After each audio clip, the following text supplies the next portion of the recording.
Americans are the best consumers on the planet, and it's really not even close. The runner-up is China, and they spend less than a third of what we do in any given year, even though they have almost 5 times as many people. It might not always feel like it, but by global standards, we are incredibly rich. We love buying, and we aren't afraid of going into debt to keep doing it. More of our economy depends on the consumption of goods and services than basically any other major country in the world, but this has to have a limit, right? As a direct result of our own insatiable desire to consume, our household savings rates are now the lowest they have ever been, and high-risk, high-interest consumer lending has surpassed $1 trillion. That doesn't include things like car loans, home loans, student loans, medical loans, or informal lending like buy now, pay later, which are also approaching all-time highs. So what is going to happen to the best consumers on the planet if they can't afford to consume anymore? And more importantly, could we solve all of our problems by just buying less? The debt is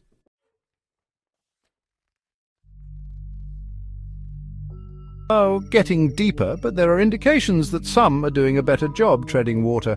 Americans are taking on more auto loan debt than ever before. It's probably because they're just rejoicing at the fact that they can get a car again. Holy bejesus, I don't know if I can do this, but I need the car. Amazon, Target, and Walmart are already offering discounts to consumers. Many don't make enough money to meet the minimum cost of living in New York City. And nearly 80% of households are considered housing burdened, which means more than 30% of household income is going towards rent.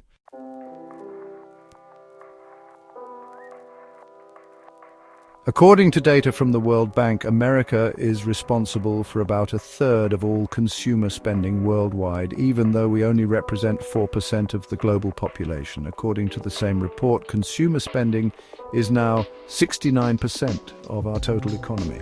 For comparison, in the second largest consumer market in the world, China, consumption only accounts for 38% of their GDP. Now, that might be a bit of an unfair comparison. Outside of its major cities, China still has a lot of people who are very poor and don't buy things beyond the bare essentials. The European Union is a more comparable peer, but when counted as a single group, only 51% of their GDP is tied up in consumer spending. And as time goes on, they are spending less and less, while we are spending more, by basically any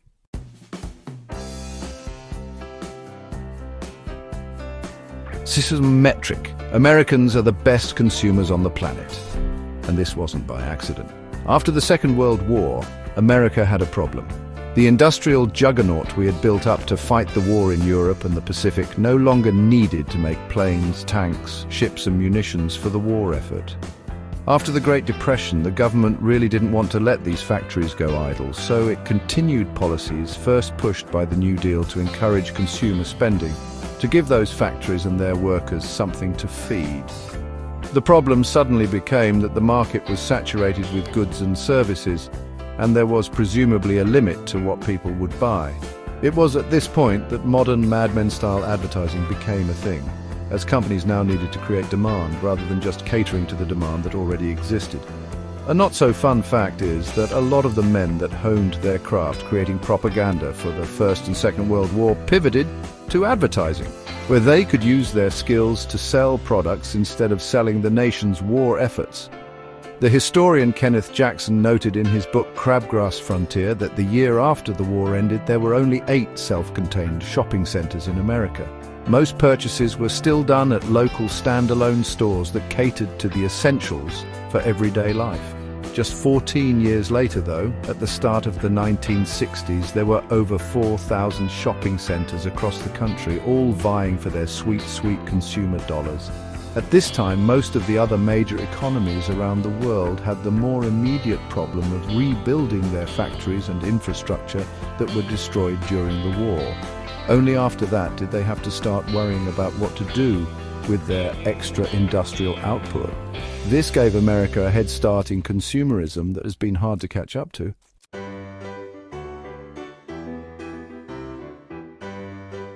So that's the incredibly brief story about how we got here. But what does this actually mean for us today? Apart from creating a general culture of consumerism, the undermining of personal financial stability, corporate consolidation, resource depletion, and waste generation, There are three less obvious but more immediate problems that consumer-first economic policies have created, and two very important reasons why we can't really afford to get off the treadmill of consumption. The first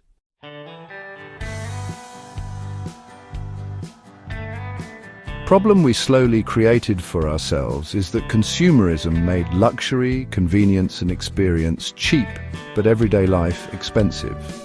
The optimization of industry combined with globalized trade, finance and shared expertise has made consumer goods incredibly cheap by historical standards.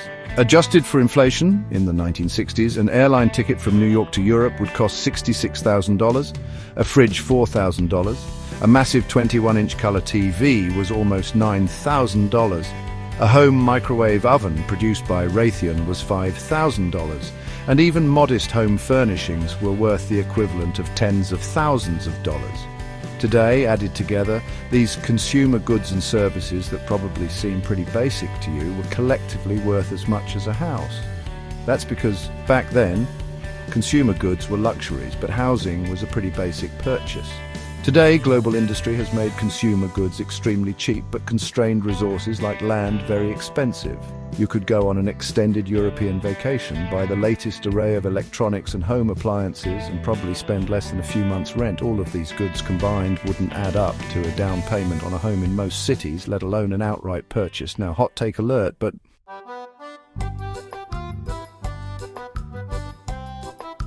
a lot of this stuff is actually pretty great.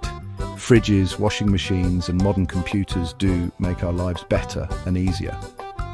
Even modern services like, YouTube can be great if consumed in moderation.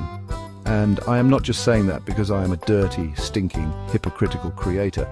Modern conveniences have improved our lives, and if consumerism stopped there, we could probably have found a happy balance between cheap modern amenities without the trade-offs that came with it.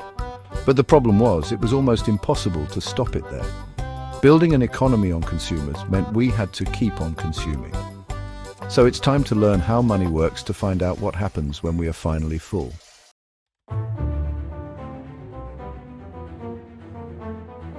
Let everyone know in the comments what you Homo sapiens and off-world aliens think or your experience.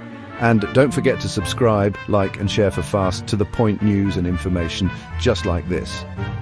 Getting a foothold on YouTube is impossible without your direct participation. Now, back to the story, kids.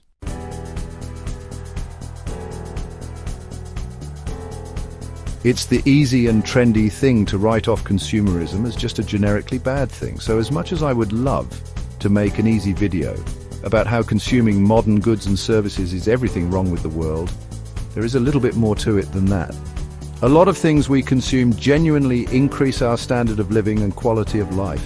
Somewhere between you leaving society behind to live off the land and taking out a buy now pay later loan for a tea you order is some happy medium of spending on consumer goods and services. Economists call the simple idea the law of diminishing marginal utility, where as consumption increases, the additional satisfaction or utility gained from each additional unit consumed falls. Normal humans just call it not overdoing things.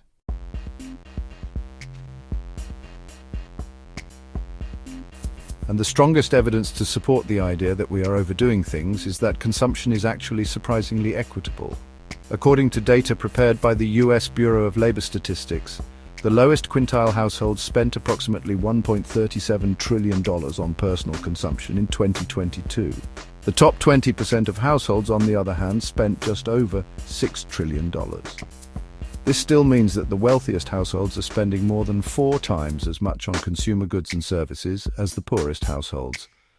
But that's still relatively equal, considering that the top 20% of households earn more than 14 times as much. So what does this tell us? It shows that for most people there is a basic level of consumption that is needed to live a normal life. And especially here in America, there are certain expenses that are really hard to avoid. According to the report, the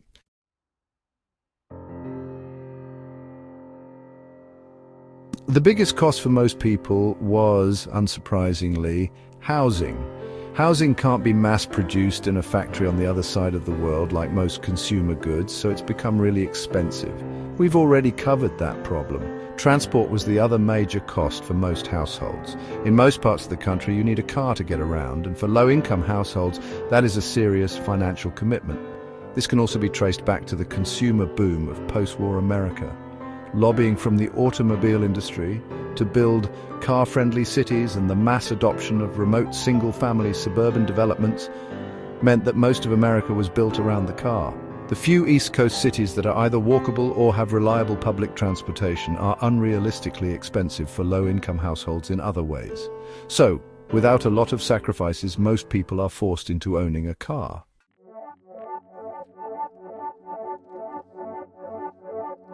Personal spending on healthcare is also a uniquely American budget item that pushes up our numbers without really delivering results, any different from those godless, freedom-hating Europeans. Either way, it's easy to blame consumerism on consumers, but a lot of these expenses are extremely hard to avoid even if people don't have the money to pay for it.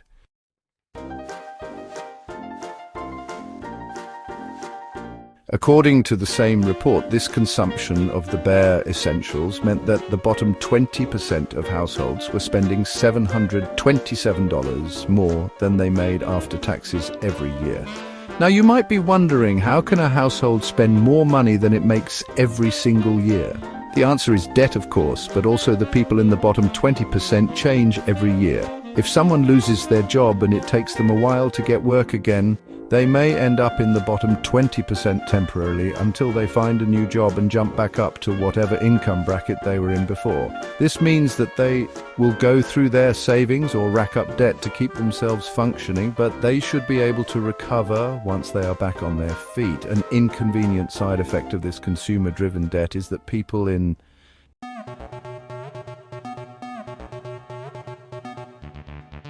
workers, because they need to work, or else studies by the National Institute of Health found that workers with high levels of debt were less likely to change jobs, more likely to work on paid overtime, and less likely to make demands for better pay and benefits. Now, even if you're responsible with your borrowing, it can be really hard to maintain modern living standards, as more of what we consume transitions to being subscription-based.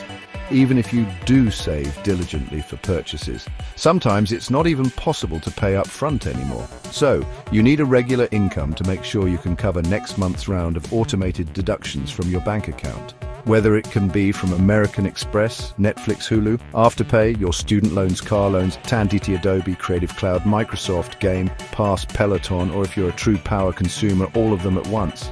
If you lose income for any reason, you don't actually own anything to tide you over, so it's a lot easier to fall behind a lot faster.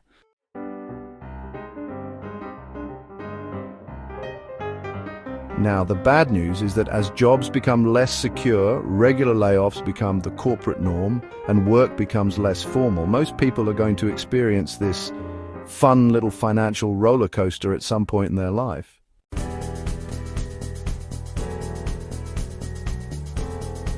Career data from the Fed showed that at the height of the pandemic-era stimulus, the fastest-growing share of retail consumer spending came from low-income earners. This was simply because stimulus checks let them make purchases that they weren't able to afford before. Since then, growth in spending from high-income earners has more than doubled that of low-income earners. Companies have seen pandemic-era wealth accumulation and gone up market on most of their items, catering to the group of consumers that still has purchasing power. So if anybody really has the power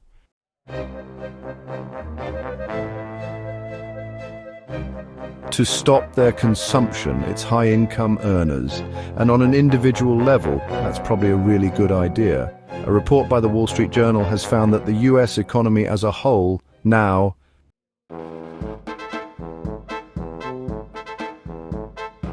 depends more on the spending habits of the top 10% than ever before, because they are the only ones that can reliably afford high-margin non-essentials. In such a consumer-centric economy, protecting those rich people who are the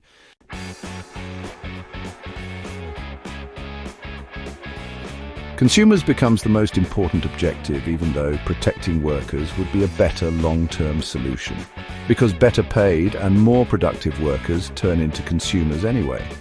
An alarming amount of extremely high-income earners are living paycheck to paycheck because companies have gotten so good at making sure that there is always something to purchase. Advertising and marketing have grown in line with consumer spending and now by themselves represent as much as 5% of GDP. And the formula has been perfected over the decades. So yeah, a pullback in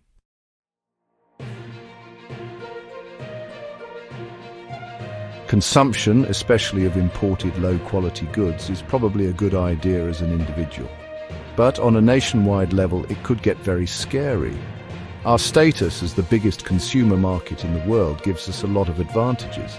The reason that America has so many of the world's largest companies is because if you can scale a business to address the entire US market, it's already big enough to be globally dominant. And yeah, as dumb as the current trade wars might seem, we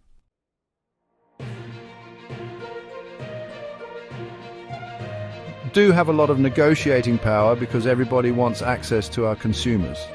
The American economy has been growing much faster than most countries in Europe and even now, most countries in Asia, but more of that than ever is just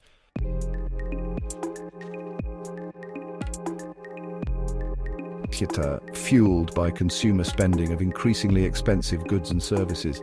It doesn't help that a lot of the spending has been fueled by debt in some variety. Consumers are also fickle beings, basing so much of our economy on